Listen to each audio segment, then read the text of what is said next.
They are represented as lone pair. समझ में आ गया?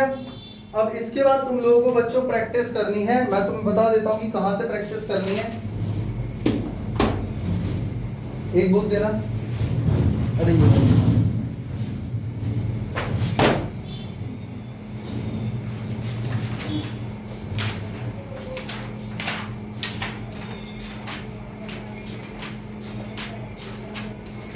अरे कहाँ गया वो पेज बच्चों? हाँ देखो बच्चों, अगर तुम्हारे पास मॉडर्न एबीसी है, ये वाली बुक, तो देखो पहली बात तो आप ये बुक डाउनलोड भी कर सकते हो। हार्ड कॉपी खरीद लोगे तो बहुत अच्छी बात है, फर्स्ट पार्ट की तो एटलीस्ट खरीद ही लो। उसमें ये टेबल दिया हुआ है मेरा, इसके अंदर आप चेक कर सकते हो, यहां से लेकर यहां तक ये सारे हम लोगों को बहुत सारे मॉलिक्यूल्स के इलेक्ट्रॉन लुईस डॉट स्ट्रक्चर बना करके मॉलिक्यूल बना के दिया हुआ है। ये सारे आप लोगों को पहले रफ में खुद से बनाने हैं। ध्यान से सुन लो भाई, ये एक ऐसा काम है जो मैं तुम्हारे ऊपर डाल रहा हूं। समझ में तो आ गया ना करना क्या है और कैसे करना है? तो पहले ये सारे मॉलिक्यूल तुम्हें खुद बनाने हैं रफ में, क्योंकि पक्का गलती होगी उसमें, तभी होगी प्रैक्टिस। उसके बाद देखो, अगर तुम यहाँ पे नहीं करोगे ना ये काम, तो आगे और भी थ्योरीज आने वाली हैं, उसमें तुम लोगों को पक्का दिक्कत आएगी। फिर समझ में आ गया? इसलिए मैं तुम्हें पहले ही बता दे रहा हूँ, यहाँ पे कर लोगे तो कॉस्टल स्ट्रक्चर भी हो जाएगा, आगे का काम भी आसान हो जाएगा, आने वाले चैप्टर्स का काम भी आसान हो जाएगा। ठीक है? तो हाइड्रोकार्बन में भी इस चैप्टर की बहुत जरूरत पड़ने वाली है, तो वो भी समझ में नहीं आएगा अगर आपको ये चैप्टर नहीं आया तो ये पूरा टेबल तुम लोगों को पहले खुद से बनाना है, फिर तुम्हें चेक करना है अगर ये गलत है तो वो ठीक करके कैसे बनाए, बुक में क्या दिया हुआ है। और अगर बुक वाला भी समझ में नहीं आता है तो तुम लोग उसको मेरे पास डाउट के फॉर्म में ला सकते हो। समझ में आ गया? अगर आपके पास ये बुक नहीं है तो एक बच्चा, कोई भी एक बच्चा, या तो तुम या विदाश तुम, ये दोनों पेज की एकदम high definition picture quality 4K image की फोटो खींच के आप ग्रुप पे डाल दोगे यहां से जाते ही। समझ में आ गया? मैं ये नहीं सुनना चाहता बाकी बच्चों से कि उन्होंने भेजा नहीं था इसलिए हम कर नहीं पाए। तो तुम्हारे अंदर अगर भेजा है तो भेजे का इस्तेमाल करें और इस फोटो को भेज दें। समझ गए? तो मिलते हैं अगली क्लास में, तब तक के लिए जय हिंद, जय श्री राम।